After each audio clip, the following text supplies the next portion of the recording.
My name is Foster Heasley, and I'm working with the Living Archives Project to help learn more about people's stories with COVID-19. And I'm wearing a t-shirt, shorts, and I have black hair.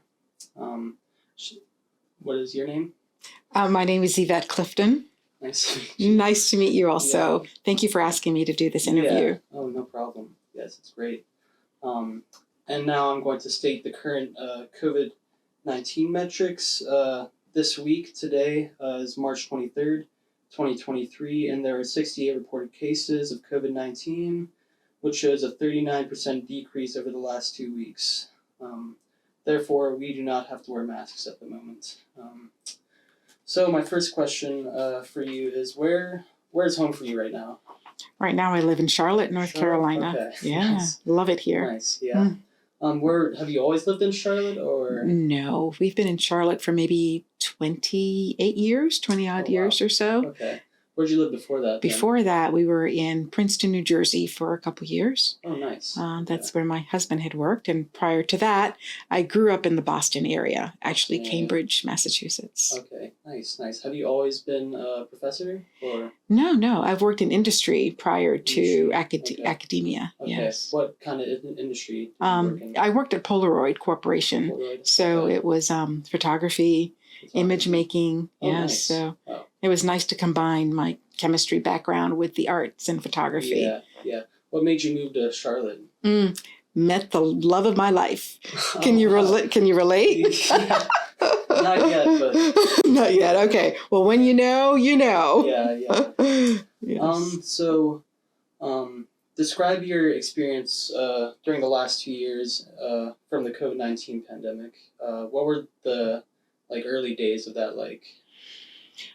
During the pandemic, when we were homebound, I did not experience the negativeness that a lot of people did. Okay. And I found a lot of joy in being fortunate enough to have my family be able to come home and go to school or do their schooling or work from home. Yeah. So it was nice to have everybody back home and with the bonding, and it was just a very special, loving space that we were able to cultivate. Yeah, that's good. What was your job like at that time? Were you not working? Yes. Okay. Yeah, we still worked, and I was teaching here at Queens. Oh, wow. Okay. Yeah, so we were still able to do our work remotely. Yeah. Oh, wow. Yeah.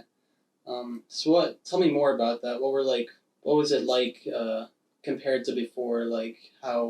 How'd you feel about the move to the online learning? I was really positive about online learning. Yeah. Number one, it is an area that is very expansive. And I've done a lot of I've been involved with online interactions globally, mainly through meditation and reaching out with other groups around the world. Yeah. So online it brought the world a lot smaller and gave me the opportunity to interact in instances where I normally would not have been able to. So then I was able to extrapolate that to the classroom. Oh, wow. So it was a pretty smooth transition. And there was a lot going on. We were changing our LMS at the time. Yeah. So there was a lot of learning. But I embraced the challenge that technology presented itself. Yeah. And that was an area of growth for me.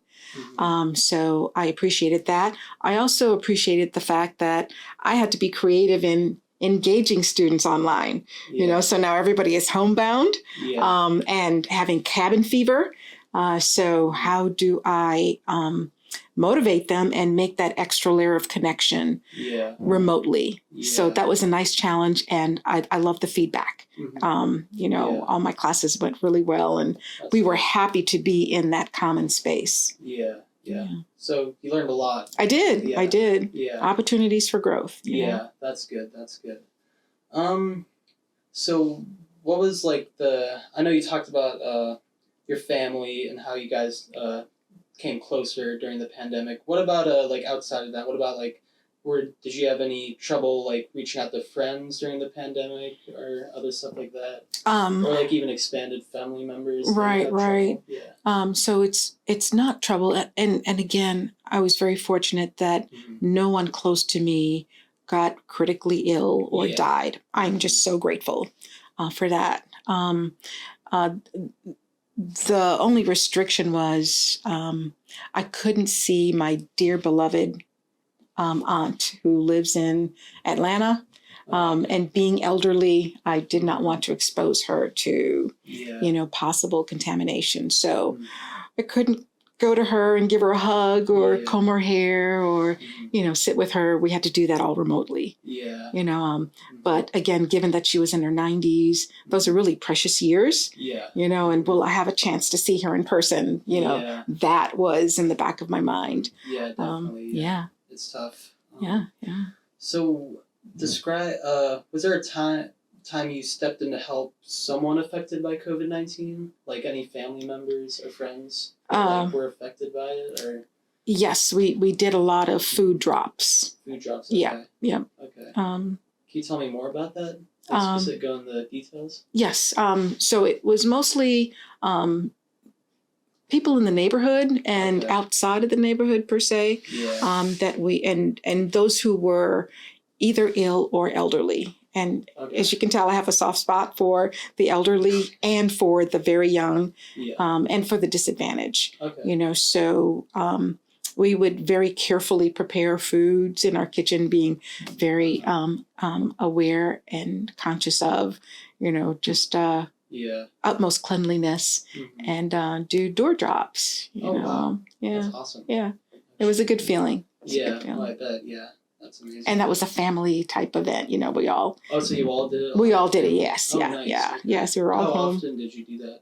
Probably at least once a week. Okay. Yeah. That's awesome. Wow. That's good. Thank you. Yeah. Could you describe your experience going out in public at the height of the pandemic? What did it feel like wearing like masks and gloves? Did you feel like constricted or anything like that? I did not feel constricted doing so. And I was very willing to follow the guidelines. Because it worked. And yes, it was an inconvenience, but it's more of an inconvenience to either get ill or to knowingly infect someone else. So understanding the science of it just allowed me more tolerance to always wear protective equipment. And yes, it was a hassle, but you do what you got to do. So that was a multi-layered question. Did I feel constricted? What was it like going out in public? Or to what extent? We limited our exposure to outside. And limited it only to going to supermarkets off-peak hours, and keeping the social distance and wearing the mask and gloves at all times. So we didn't mind doing that at all. And we did it for an extended period of time until we were told we were no longer needing to do so. We did go for walks. We did a lot of nature walks. And that helped prevent getting the cabin fever and that kind of stuff. And it was kind of nice to see. I really enjoyed seeing kids in the neighborhood were outside riding their bikes or playing outside, which they usually don't do. Now they're, doing video games or whatever. But given that everybody was homebound, it was good to see them being kids and doing the physical stuff, and families even going for walks together. That was kind of nice to see. Yeah, that's good. That's great. Did you guys do any other activities together, like other than walking, like even at home? At home, like, yeah. It was the board games. It was sitting by the fireplace and talking about stories and laughing, joking around. Cooking, that was fortunately I didn't have to do most of it. My family loves to cook and they're really good at it. So, ordinarily, I do all the food prep and what have you. But given that everyone's home and we're looking for things to do, we were able to exercise skills and everybody took turns in the kitchen and did all that fun stuff. It was a good time with us. What kind of things did you guys cook? Like what kind of food? Again, I didn't do. Oh, you didn't? I didn't. I sat back. So yeah, whoever did the cooking. Whoever did the cooking. Let's see. We're not meat eaters, but my son experimented with salmon, preparing it different ways. One of my daughters loves to bake, and I don't. And you would guess that being a chemist, you'd think I'd love to do the baking, what have you, but no, that's okay. Yeah. So trying different dessert recipes and just getting a little more fancy with the dishes and not the same old routine type things, so that time at home really allowed us to be creative. And even the mundane things, let's expand it and use a different spice or prepare it a different way, or let's use our good china, just little things like that, It was very meaningful. Yeah, that's great. So what other normal routines were changed during the pandemic that you used to do before the pandemic?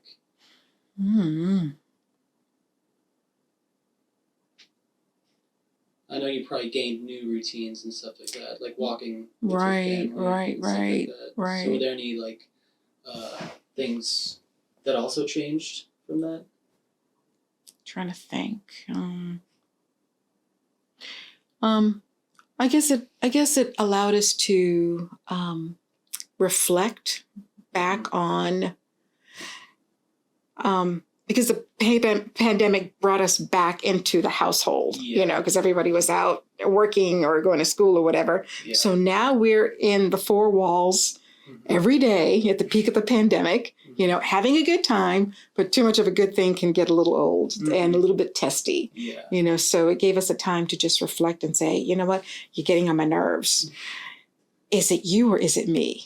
And we were able to talk it through. We're able to do our own inner reflections and readjust and then come back again together and still have a good time and not fuss or argue. And I thought it was a really mature way that we were, relating to each other. Yeah, that's great. Have you kept some of those routines from the pandemic to now?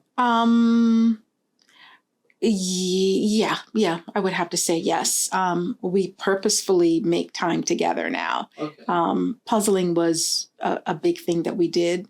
So puzzling is something that we still do when we get together on weekends or over holiday breaks. And that's something that we overlooked before. Yeah. So that's one thing that's ongoing. Probably do more FaceTime and Zooming than prior to pandemic. That's still ongoing. Yeah, definitely. Yeah. So were there any, I know you said you had a pretty positive experience regarding, you didn't have any negative experiences for COVID-19? I did. Generally. Yeah. I did not. But, personally, never. But, just feeling for others because we're all connected. Yeah. So that was a very sad time on a national level or on a global level, so that colored the whole atmosphere. So, definitely. yeah. But did you have any, were there any long-lasting consequences from the pandemic? Maybe not to you personally, but even in regards to the school or your workplace, anything like that? Right now, still dealing with long COVID. That's an issue. So I find myself exercising sensitivity to my students. Brain fog is a real thing. Yeah. And exhaustion is a real thing. So how can I modify what I'm doing in the classroom to embrace what the general population is experiencing? My students have not always had the positive experiences that I have, and I want to account for that. And how do I help them out in the classroom without losing the rigor of the whole school experience, educational experience? Yeah, definitely. Yeah, of course. So I think I already asked you what your work was like during the pandemic. Yes. And you had to work from home, correct? I worked from home. Yeah. Yes. Okay. One thing that's interesting working from home also, I'm just so used to the routine, getting up at 5, doing my morning routine, getting dressed, preparing food, and then out the door. Yeah. I enjoy driving to work. I really like the commute time. So there's a distinct difference between home life and work life. Yeah. And then working from home, that was interesting. Yeah. I didn't have that separation of work and home life. Yeah. And it was interesting to experience it. Mm-hmm. I loved my home office. I love the flexibility of not having to get fully dressed. Mm-hmm. Yeah. It was just interesting to experience that. I really enjoyed something different, switching it up. Yeah, definitely, yeah. So I know. So what was it like? I know, because it's probably different, like not being with the students. What is your opinion on that? Regarding like working from home, like not being able to interact with your students. Do you think that's like affected the learning somehow and stuff like that for COVID, or? I don't think it affected the learning. Mainly because I found ways to still interact and still connect. Mm-hmm. Yeah. Even though it's a virtual experience, the connection is still there if the effort is made. Yeah. And it is a lot easier in person. Yeah. But it's still possible virtually. They're just extra steps and being even more available. Yeah. And just even looking at it from the perspective of saving time. Yeah. So a lot could be done. One thing that I found interesting, after the very peak of COVID when, everything was shut down and we were working exclusively, virtually exclusively. So we came back into the classroom, but we always had to wear masks. Yeah. Having a new cohort of students, in masks. Yeah. I only could relate to the eyes, and then when the mask came off, it was hard to identify who they were, so that was an adjustment. Yeah, definitely. Yeah. But again, I emphasize connections can be made even virtually. Yeah, definitely. Yeah. So what was the process like transitioning back from the So what was the process like transitioning over time as restrictions and recommendations have come and gone regarding the COVID-19 pandemic? Do you have to be more adaptable, stuff like that? Absolutely. What stands out to me is enforcing the rules that Queens had imposed. It's like everybody should wear a mask, or it's suggested that everyone wear a mask, or nobody has to wear a mask. Yeah. And not everyone followed the recommended guidelines.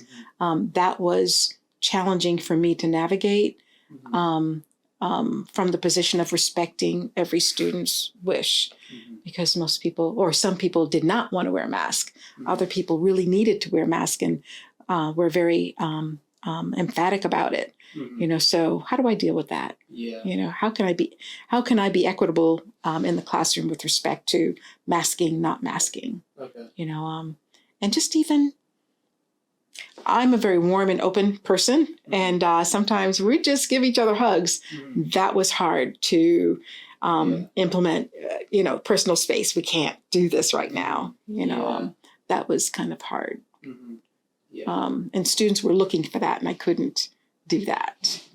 Yeah, definitely. So in general, how did this experience shape you as a person? Like, how did it change you as a person?